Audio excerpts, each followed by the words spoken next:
welcome to Combat Thoughts. I'm Robbie. I'm Lee. And I'm Alex. We're going to take a deeper look at the cultural philosophy behind martial arts.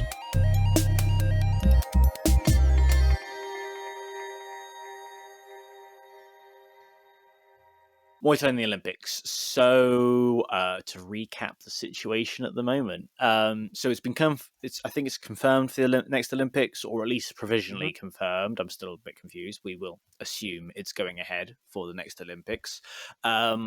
Rules as well. I don't know if they're officially confirmed, but I think what they're currently standing at is this is going to be 3 rounds instead of 5. And people can be padded up. So as well as gloves, they can have shin pads, knees, elbows. That's the extent of the list. I don't know if they're wearing headgear or not, but I guess it's a bit of a moot point after they're padded up that far anyway.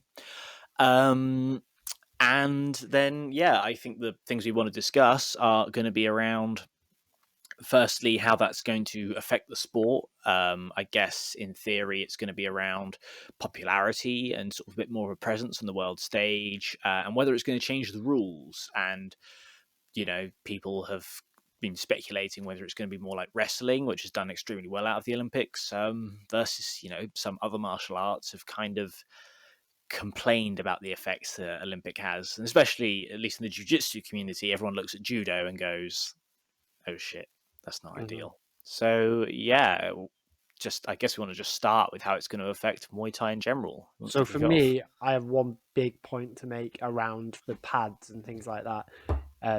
I think because of the way they're going to compete, it's going to be over multiple fights over multiple days. You're going to then qualify for like semi-finals or whatever, and then there's going to be a final. You're probably looking at 6 or 7 fights over like a week, maybe.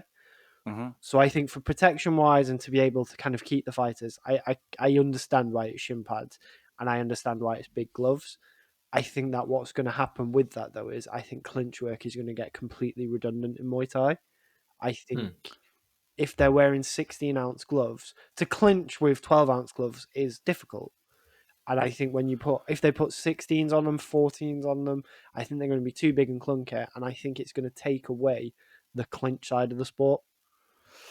Well, actually, that kind of interests me because I had a quick review of our last Muay Thai one about what was it? It was just about like the philosophy of Muay Thai, and there was a specific bit in there, Alex, where you were talking about something. I've forgotten the guy's name. Sam. Actually, you know what? I don't remember the fighter's name. You were sort of quoting a fighter about saying that it's not like the real Muay Thai, and Muay Thai shifted a lot more towards the clinch side of things. Kind of sounds like it's actually going to push it back in the other direction, back towards the proper Muay Thai, if you want to call it that.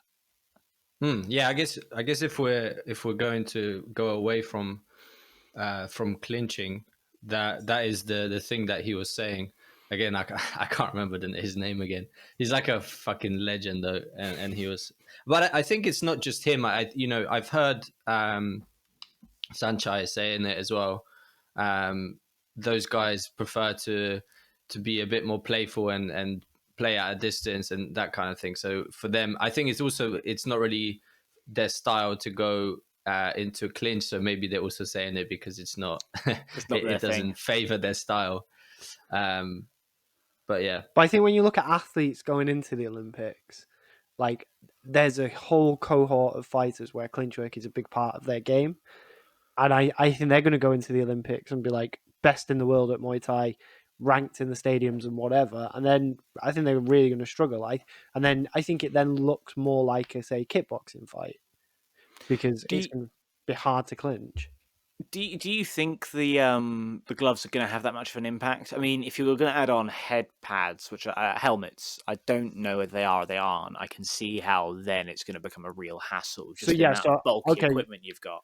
Working on the assumption that it's bigger gloves, so 16s, 14s, and headgear, it's just getting a grip of somebody.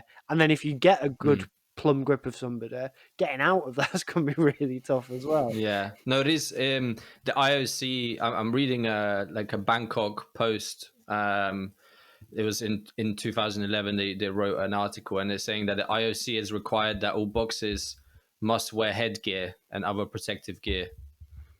So that's going to be interesting. I think also for elbows, it makes it a bit weird.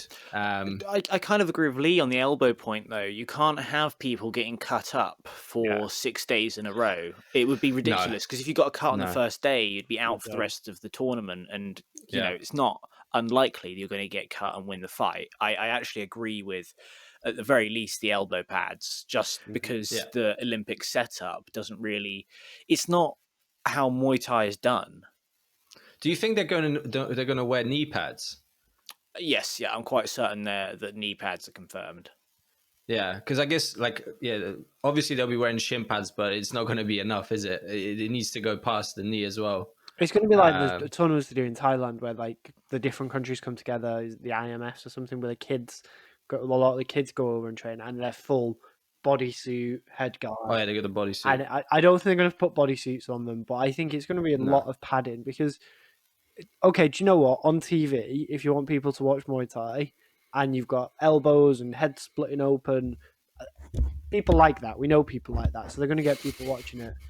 But they're going to have really short Olympic kind of days there because they're going to get a cut and then it's done, it's over. So I completely agree with why they're doing it, but I'm thinking about how that affects the way people train and the way people look, because a kid starting at 7, 8 and 9 then, who is really good, might be looking at the Olympics as their goal of what they want to achieve rather than go and fight in the stadiums in Thailand or I don't know, move into MMA.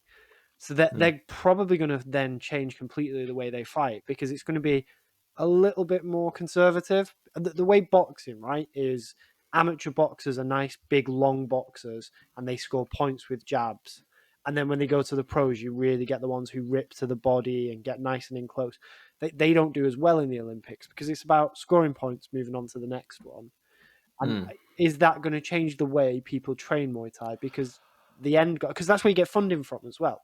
Well, there's a counter to that. They are moving it from 5 to 3 rounds to make it more, firstly, fit into a better time schedule, but also to make it more spectator friendly. You're not going to get that feeling out round. So I kind of see what you're saying, but I actually think it's going, if anything, the sport as a whole is going to be more energetic and it's going to be more active, simply because people are going to have fewer rounds in which they're able to score points, compete. They need to win every single one. They can't let one slip. I mean, the first two, that's the other thing as well, is the way they score it, because everybody knows the first two are written off anyway. So they fight 3 rounds anyway, because the first two, they're just there. And it's just but there is no but there is no feeling out process, which is a legitimate part of the game, is to feel them out and feel what you're going to do. There isn't that anymore. People are just going to have to go into it like they do in MMA or boxing. They can't, it's going to be a lot more aggressive. There's risk. So if they go out like that, aggressive, and they get caught with something and they get cut, they know their Olympics is over. Because one cut with stitches, you're not fighting the next day. You're not going to get medically signed off. So I think they're going to fight at range because they don't want to get close. They don't want to catch elbow. That's where padded up with head guards and knees, though. That's not only are you less likely to get cut, but also knockouts. I mean, that's exactly. I was thinking, like as you guys were talking, how would it work in terms of the styles? Someone like what's his face in one championship that's like really big now, going to fight Rodtang. Rodtang. Like his style is like walking into basically punches and like walking into people.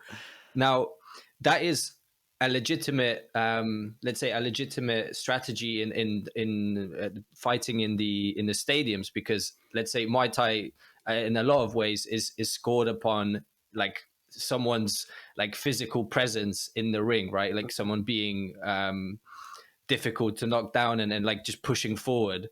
Now, if you're geared up, is it going to favor the fighter like Rodtang, because they can just keep walking forward and probably it's going to be harder to knock them out?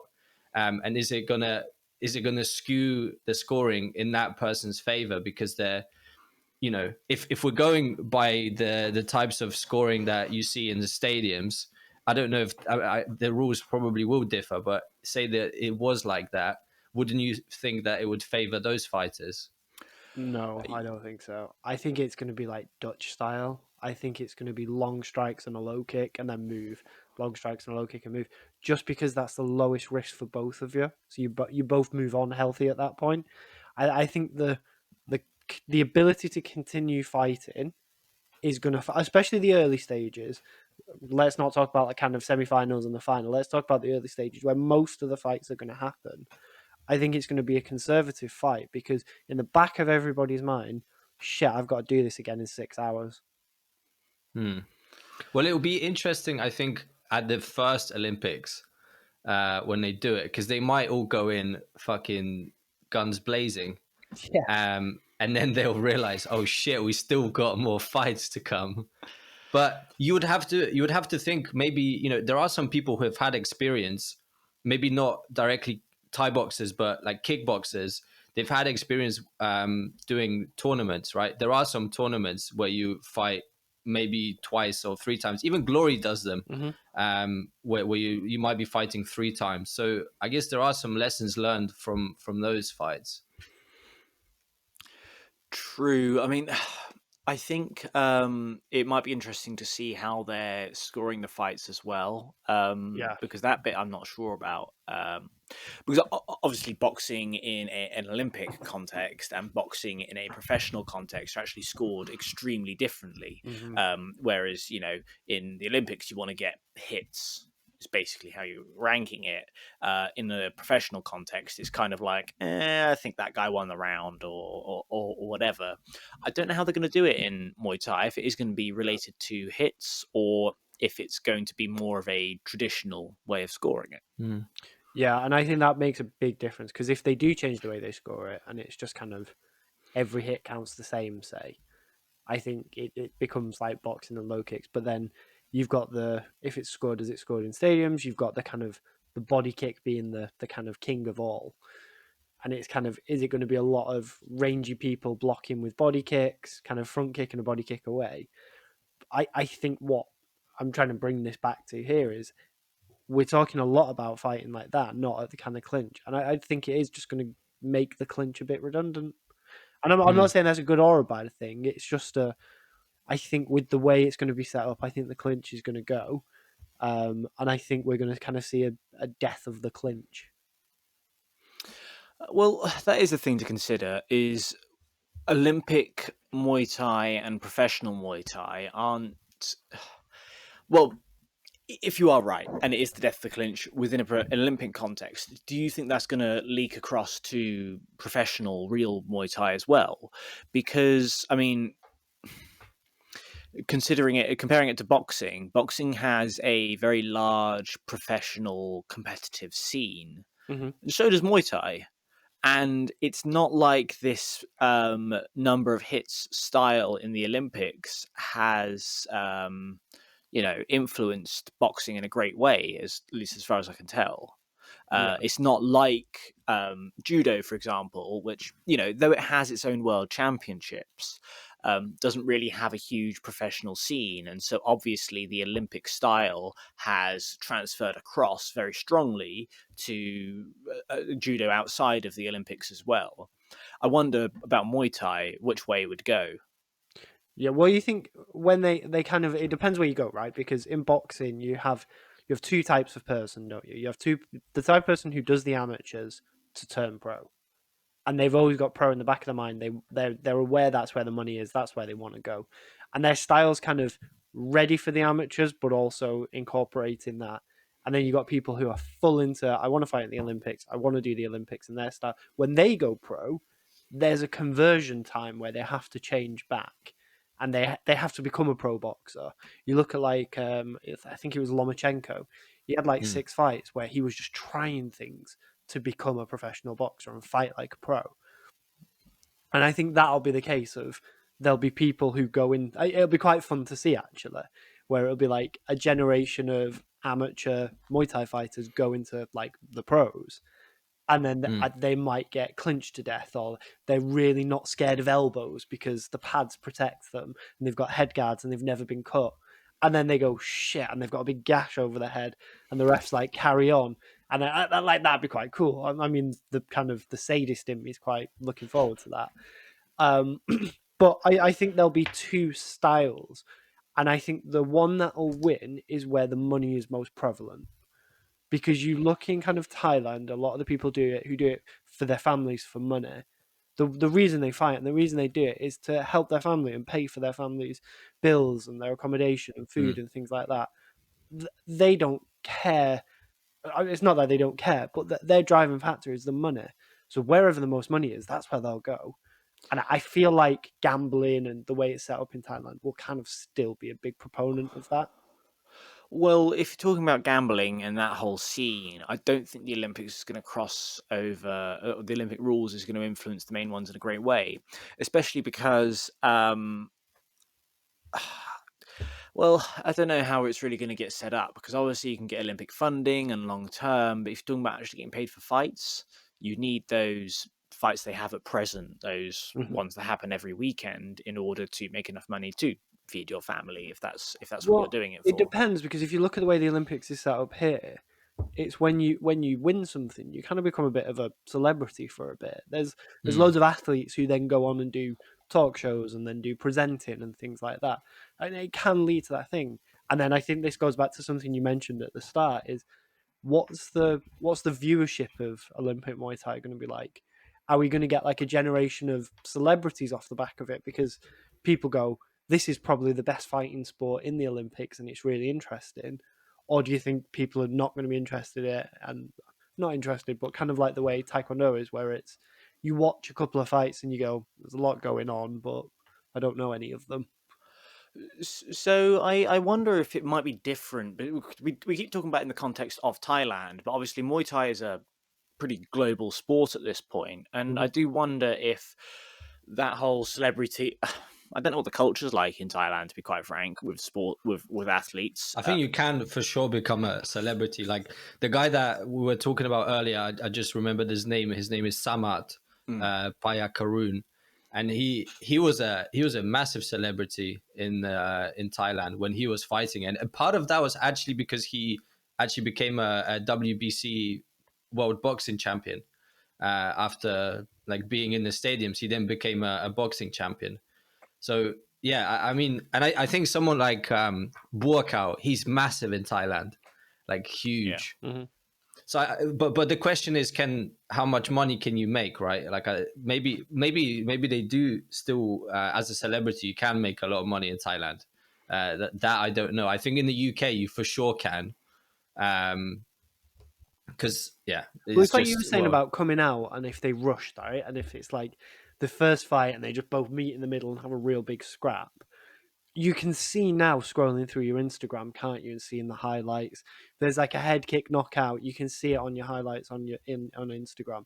I think there's a bit of an incentive for the fighters to make it entertaining, make it exciting within the rule set and whatever like that, but make it exciting, because if this takes off at the Olympics, like you're going to be set for life off the back of it, because it's then going to be a big sport. It's going to give the sport kind of validity and kind of a lot more eyes on it. I watched loads of shit at the Olympics that I'd never seen before. Like you're going to get lots. Like last year, like I watched BMX riding and was like, this is brilliant. It was though, wasn't it? It was really good, but I never would have known that without it being in the Olympics. So there's going to be loads of people like me who'll see a sport like Muay Thai who they never would have thought anything about it, and then go, Jesus, this is pretty good. Or if it's really boring, they're going to go, shit, move on to the next one. Yeah, well, I guess the comparisons there are like karate, which obviously didn't do very well in the last Olympics by the majority of people's, from what I've heard. I've not really seen any studies on people's opinion of it, but the way it was presented. But that's also because they tried to heavily influence the rules and then did some silly things with, if you hit them too hard, you get DQ'd or whatever, which is what happened in the championship, right? But I don't think they're trying to do that kind of stuff with Muay Thai. So I would predict a massive uptick in the number of people doing it, to be honest, because we kind of think that Muay Thai is a super popular sport, and to be fair, like within the UK, within a martial arts context, it's pretty popular. There's quite a lot of people who do it, but in comparison to sports as a whole, rather than purely martial arts, not many people. Yeah. And probably not many compared to stuff like, at least not many young people in comparison to like judo and things like that. I think that by having it in the Olympics, you'll have a massive uptick in the number of people doing it in the UK at least, and elsewhere. Is it going Which to be a actually, marginal uptake though? And I've just thought of this because the sports you mentioned, like judo, are not direct contact.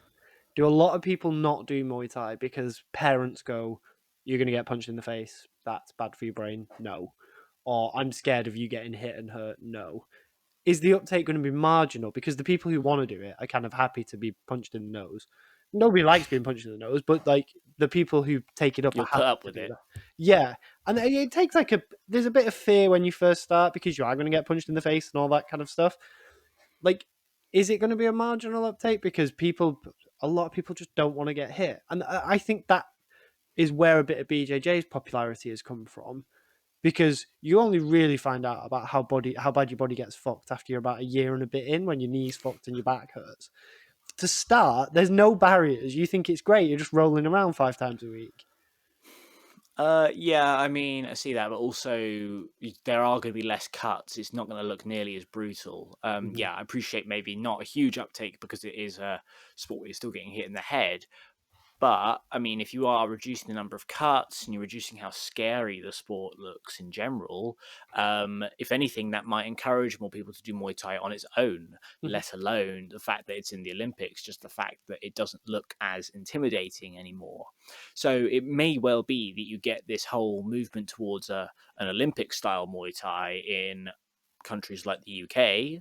or in many places, whereas in Thailand, where you have this big scene already of people doing Muay Thai in a more traditional, original way, that the style won't change at all, and the style will, maybe they'll have the Olympic and the original one, whereas Mm-hmm. over here we're kind of shifting towards more the Olympic. Yeah, I think maybe an interesting thing is that it could actually make sparring a bit safer, because some gyms people wear head guards, but a lot of gyms don't Yeah. when you do sparring. And if it's now if now it's kind of sanctioned by the IOC, and is you see it actually being done that way as a sport, then it might people might actually start padding up a bit more. Do you know what? That's where Uh, Olympic funding might really help, is because mm, there'll be an agreed set of pads that are used, and the Olympic funding might give grants to gyms to buy. How many Muay Thai gyms have you walked into when you first started and you kind of didn't have any of your own gear, and there's just a bin of gloves, and the yeah. padding's this thin, and you had those Yeah. paper shin pads, and Half of them are moldy. yeah, and it was like, oh, just take a pair out of like I used to when I first started Muay Thai. I used to train in these, and I used to put them on intentionally because they had a hole in the thumb, and there was no padding in the knuckle. I felt like I could hit people harder with them, and like they was the reason. That was the reason I picked them out of the bin. Now, if a little, and then you buy your own and you grow into it, but if you walk into a gym and there's Olympic funding in place and you've got a grant and you can have 50 pairs of gloves that they use in the Olympics, 50 pairs of shin pads, 50 body pads, or whatever else, and they're all there and they look after them and they go, right, sparring, get your Olympic gear on. Actually, you're in bigger, more padded things. It's a bit safer. It's a bit more. I Mm, remember one of the first boxing gyms I went to, they had the bin of gloves and you can only hit the bags with them. And they had these like pristine 16-ounce gloves and they were saved purely for sparring. And then when it was mm, sparring time, they took you over to the ring and you all had to put your 16-ounce gloves on. You all had to put your head guard on. You all had to have your mouthpiece in. And they check you, they check your gloves. And that was when you sparred. And it was quite a good system because I was a 13-year-old, 50-kilo kid with 16-ounce gloves on. I was never going to hurt anybody. yeah. Yeah, it is a good system, and yeah, I mean, maybe you're right. It might make it a bit safer in general if people are a bit more encouraged to pad up. Mm-hmm. And it kind of, again, it's the barriers, right? It like looks nicer, it looks safer, it looks it looks a bit better. Which would probably help uptake as well Yeah. in younger people. Because that's the thing, you're not trying to build uptake in people our age. We're past it. Like we're gone. What you need uptake from is kids. You need kids going in. And the biggest barrier to kids starting a sport, especially a combat sport, is parents. Parents need to feel comfortable doing it. Now, when I have a kid, I don't know for sure, but I feel I'll be quite comfortable taking my kid to a BJJ gym or to a Muay Thai gym because I've done it. I know what it's like. I know they'll be okay. Yada yada yada. But if you've got Dave down the road who's only ever played football and cricket, he's like fuck is my kid getting punched in the face? Whereas with Olympic branded gear and he's seen it on the TV, he kind of knows what it is. Nobody ever really gets too hurt. It's kind of like, it's not this like underground sport that sounds a bit dodgy. It's a legitimate sport that you see on the TV every year or every 4 years, and you can put your kid in it and it's a bit safer. So I think I'm kind of going back on myself. I've been quite contradictory on myself in this episode, but I think it could drive something from like youth up. Yeah. It'll be interesting to see because obviously we've not been able to see a comparison of before and after with boxing because it's been in the Olympics for so long. It's kind of hard in today's context to tell what bringing it in effect would have, and especially because there's much less of a pro Muay Thai and indeed kickboxing scene in this country rather than boxing. Maybe the comparisons aren't perfect, so it'll be interesting to see what happens. I think, I mean, I agree with your point that there might be an uptake in the younger generation, but I kind of feel like there is a possibility, depending, it really depends how much the culture will change, and it's, it won't be after the first Olympics. I think this will be a while into Muay Thai being in the Olympics, where maybe gyms will start having a different culture in terms of sparring, in terms of being more safer during those fighting rounds. Then you might actually see, I think, even like adults, because I think there are a lot of adults who don't want to do it because they also don't want to get punched in the face. Mm-hmm. And if the cultures in the gym change due to the Olympics making it somewhat safer, less bloody sport, maybe it will also influence the older generations. I think it'll also bring back as well, not bring back, but kind of push. And this is based on my experience of a very few number of gyms, but a lot of the gyms I know and have trained and know around have gone more towards MMA because there's more demand there. So there's less pure Muay Thai gyms. You have to seek out a Muay Thai gym because they're double hatting really, because they've got a brown belt teaching BJJ classes. They adjust their teaching to be like MMA striking because there's a lot of demand for that at the minute. If the Olympics goes well for Muay Thai, I think what that might bring back is the demand for a Muay Thai gym, a strict Muay Thai gym. And it gives those people who just want to be a Muay Thai coach the ability to just be a Muay Thai coach. They don't have to worry about appealing to the masses because ultimately that's how they pay the bills. And they go, if I call it MMA striking, I get 15 more people turn up. This might send it back the other way. Yeah, that'd be interesting. It'd be nice to see, culturally speaking, just in a specific Muay Thai gym. Just nice. They're hard to find sometimes. We're in London, and they're not plentiful in London.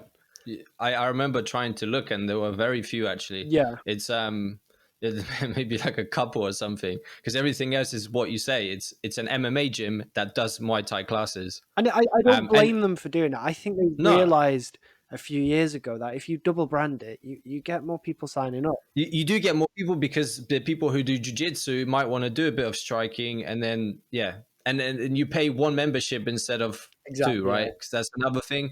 But I think you are missing culturally a lot by not having a specific like pure Muay Thai gym, because you're not going to learn the Y crew in a MMA gym, but in a pure Muay Thai gym you might do. I do like the picture they released of the Olympic rings made of Moncons. I thought that was quite a good picture that they released. Oh, I've not seen that. Yeah, it's quite a cool picture. But yeah, it's that kind of. I think there might be a shift back to more traditional Muay Thai gyms, which would that'd be be nice to nice. see. Yeah. Agreed. So one bit I think we should touch on are what I mean, we've touched on how the rules are confirmed to have changed. I thought we'd touch on sort of a longer term idea of, well, compare it to judo. And the fact that judo's been through several iterations within the Olympics and has had several rule changes. I mean, I guess maybe this will be a bit of a short bit. I'd say I don't think it's likely that Muay Thai is going to see the same long-term rule changes as judo, because judo had a few changes because it was getting too similar to wrestling and didn't really have its own identity as a sport and wasn't very easily distinguishable. Mm-hmm. But the big difference here is that there is no sort of comparable thing to Muay Thai in the Olympics at all. The closest things we've got are, there's no kickboxing in the Olympics. No, but you've got kickboxing as a sport. But it's not in the Olympics. Okay. Which was the trouble, because you had freestyle wrestling and Greco-Roman wrestling, and you had judo. And judo was becoming very much a jacketed wrestling style, and was becoming a little bit. Yeah, they wanted to bring in more throws, and the throws were vanishing, which is why the rules changed up so much. Now, considering the last Olympics, I don't know how successful that's been. But that aside, yeah, I mean, unless they start changing the rules for karate or start bringing in K1 or something like that, I would expect Muay Thai to stay pretty consistent for the next few years. Do you guys have any thoughts on that? I think I would side with you on that one, because maybe it's partly due to also the fact that, like you said, judo doesn't have a professional scene. It's mostly just the amateur, which means it doesn't really have something that it needs to sort of look like. Whereas Muay Thai, you have a professional scene. So if it starts going away from the professional, and this actually is similar to karate, right? You don't really have a karate professional scene. Now we see it with the Japanese, what is it called? Fucking karate. Yeah, they this Bas Rutten and combat karate. Yeah, combat karate. Okay, so now we're starting to see it, but reality is that there wasn't really one, and I think maybe that will prevent it from getting changed up too much, because then people are going to see like the professional, and it's like, hang on, this is really different. Yeah. Have you seen the thing that Lee has just put on our chat? So, because people obviously can't see this, Lee has put up an article saying kickboxing, Muay Thai, and Sambo receive full Olympic recognition, which has thrown an absolute spanner in everything we've just said. However, I'm here to save the day, because I think I have a point about this. Okay, cool. Because the kickboxing bit has really scuppered that. So again, I've just had a Google, and it looks like kickboxing is going into the Olympics, which if it does, great as well for them. I think what's going to happen, and what might happen, if based on my assumptions, which were wild around the clinch being redundant, but if that does happen, kickboxing and Muay Thai don't look too dissimilar at that point. And I think it'll be on the people who run Muay Thai to differentiate themselves somehow. And I think they'll have to do something to differentiate themselves. And okay, knees, elbows, you can kind of hold the clinch a bit more. I get that. But I think to the mass public, there's not going to be too much difference. So I think there's a risk they could get it really right and introduce a really good rule. I don't know what the rule is. But there's also a risk that they could introduce a really stupid rule, which then ruins the sport, similar to, like you were saying earlier, around judo and things like that. Yeah. So, yeah, I mean, especially because we've been saying that with the additional padding, it's likely to become more kickboxy rather than clinchy. All right, yeah, I mean, let's see how that goes. I think the important thing to do in that regard then is to make sure the clinch does stay a very integral part of the Olympic sport, so that Muay Thai keeps its own identity. And well, I guess the knees are also knees holding a kick, catching a kick. Mm-hmm. Those are very and elbows, of course, is a big one. So there are still, but maybe, you know, elbows will become more of a point scorer than trying to cut someone. Or if the changes we've been talking about do come through, elbows are going to become much less effective because people are just going to be fighting at a much longer range. So actually, elbows naturally will remove themselves from the sport. There is catching kicks, fine, and there are knees, fine, but if you had two sports and one of them had had kick catches and knees, and one of them didn't. Show that fight to your gran and ask. No. It's the thing. Is there any difference? Your gran would say no. Yeah. Go to your local pub and find whoa, football. Find that person and show them those two fights and go, is there any difference? They'd say no. And I think then there's a pressure on the whatever committee runs the Olympic Muay Thai Federation to then do something to be like, this is Muay Thai, this is how we're different. And I don't know what that is because, well, we'll see what plays out. But there is a big risk that they screw it up. Yeah, I mean, considering that, I mean, now I want to have a look into the kickboxing and what version of kickboxing is being brought in. But if it's K1, I mean, K1's derived from Muay Thai anyway, for God's sake. I mean, it's derived from like Muay Thai plus the like more European styles of kickboxing. But to be quite frank, they don't look very different. Well, the Thais used to make loads of money, didn't they? Just going fighting in K1. They'd get invited over. Buakaw did it. Buakaw did it loads. It was like the move to make to go and prove Muay Thai was more superior and things like that. It was what I mean, didn't they specifically remove extended clinches from K1 because all the Thais kept going over and absolutely smashing it?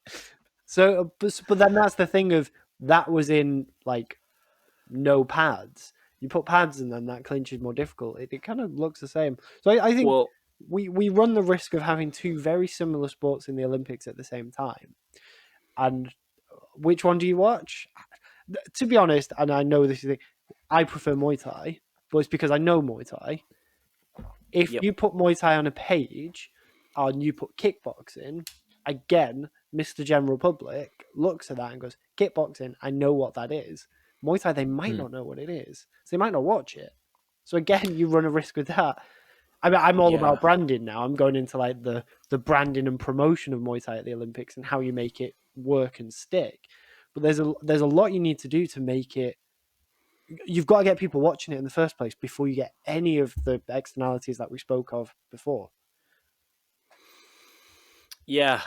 Well, I think then we kind of agreed that the important point to continue with is a significant amount of clinch game within Muay Thai Olympics so that it keeps its own identity. Without that, I mean, one of them might start getting stripped, or they might start making weird rules changes in order to keep the sports looking very very independent of one another, like happened with judo. So we'll have a look what the padding effect has. Yeah. Or they might go the other way. They might just take all the pads off. Yeah, but you can't do that because you can't fight 6 times in a week with no elbow pads and no head guard. I'll tell you what, the person who wins the gold medal will win a real game of attrition at that point. Oh my God. Yeah. Well, yeah, I mean, if that happens, Muay Thai is likely just to start getting stripped because you're not going to get any people fighting all the way to the championships. So I did want to cover one more thing kind of about this. If we kind of take ourselves to the next Olympics and everything we spoke about today is pads, big gloves. If you look at gold, silver and bronze, who you're taking for medals? Well, I think it's hard to bet against Thailand, isn't it? Yep. Yeah. Yeah. Well, it depends who they throw out because you've got to imagine the first year of Muay Thai, they could throw whoever's best at the time out. But do you not there's something quite poetic if like Sanchai's like, I want to give it a go, or Bukow's like, yeah, I want to give it a go. But can they? I don't know. Can they? Because what doesn't, like, you know, the point of the Olympics is it's an amateur sport. Can you? Yeah, but how would it work if someone's had professional fights? Can you still become an Olympic athlete. So then it's just going to be 16-year-old kids who we've never heard of. Yeah, that could happen, which would be weird. I don't know if there is an official rule. I think it's sort of more like guidance within Olympics that it shouldn't be professionals, and then after that, it's up to the individual sports, as far as I'm aware, in order Maybe to they just have to themselves. So it's hard to say what the rules are actually going to be. Because that's the thing. Maybe as well, during like, the if you look at like Great Britain, we'd like pull if we could pull people from like one and stuff. You imagine you'd take like John Haggerty and think people like that. Like we'd look quite good, but they're fighting in like what's the equivalent of the UFC in Muay Thai. Like if they throw that professional rule, I'm not sure who wins and does well. Well, I mean, you guys are probably better clued up with the international Muay Thai scene than I am. I like our chances to an extent, though. It feels like for sure. Wait, do we compete as? Yeah, we'll compete as the United Kingdom, won't we? Rather than Yeah. Well, yeah, because I mean, one has a weird number of Scottish Muay Thai fighters as well. So fuck it, between Scotland and England. I think the North. there's a hell of a lot of good people in Ireland as well. Well, yeah, there you go. All right. Northern Ireland, you mean? Or well, I mean, I was just saying Ireland is like a small nation that do quite well. Yeah. Well, I mean, then I like Britain's chances. United Kingdom's chances. Ireland may do well. Then Thailand, Holland, obviously needs to be I up think America will in do the well just discussion. because they've got so many people. Yeah. I don't know how much of a Muay Thai scene there is in like Russia. But obviously Russia does pour a lot of resources into the Olympics, as does China. If Sambo's going into the Olympics, I know I'm putting my money on. God, yeah. I mean, I want to have a discussion about that, but we're just going to get really off topic. But I just don't understand how they're going to distinguish now between freestyle wrestling, judo, and sambo. That's going to be ridiculous. But it's just shorts instead of pants, full trousers. That's the distinguisher. Really mixed up, but that is not the topic of this podcast. So let's not do that. No, but yeah, I think we've covered a lot of good stuff here, and it's certainly going to be interesting to see I think the long-term effect for me is the most interesting. I think the first Olympics are going to be interesting for sure because we're going to see what the rules are going to be and all that stuff. I think they haven't announced whether they're going to be in Paris yet. They want to, but I don't know if it's going to happen. But I think it's going to be really interesting to see the long-term effect on the sport. I think rules and judging are going to stand out as the big two interesting points for this. What are the rules? What are the scoring? And how do they judge it? And I think that's going to make it really interesting because you see with boxing how kind of controversial the judging can be. I think it's going to be interesting to see how it goes. I think it'll do really well. I think it's one of those sports that you watch it and you can lose 10 minutes watching it and then suddenly 3 hours have passed and you've watched 6 fights and you're like, shit, it's pretty good. And it does happen, like especially with if they do shorter rounds. So if they do three threes, if they do, I don't know, 3 twos in the early rounds, and then it goes to 3 threes in like the later rounds, things like that. I think you're not wasting a lot of time watching a fight. You're not 30, 40 minutes to watch a fight. You're 15. 3 twos. People are going to go balls to the wall. Yeah. And do you know what? It'd be fucking cool to watch. Yeah, for sure. Yeah, we'll have to see. Cool. So I think let's keep an eye out and hope it gets to Paris, and then we'll come back and moan about all the judging and what's gone wrong with it afterwards. Let's do it. We hope you enjoyed that episode. If you did, please consider subscribing to the podcast and checking us out on YouTube, Facebook and Instagram under the name Combat Thoughts. We'll see you next time.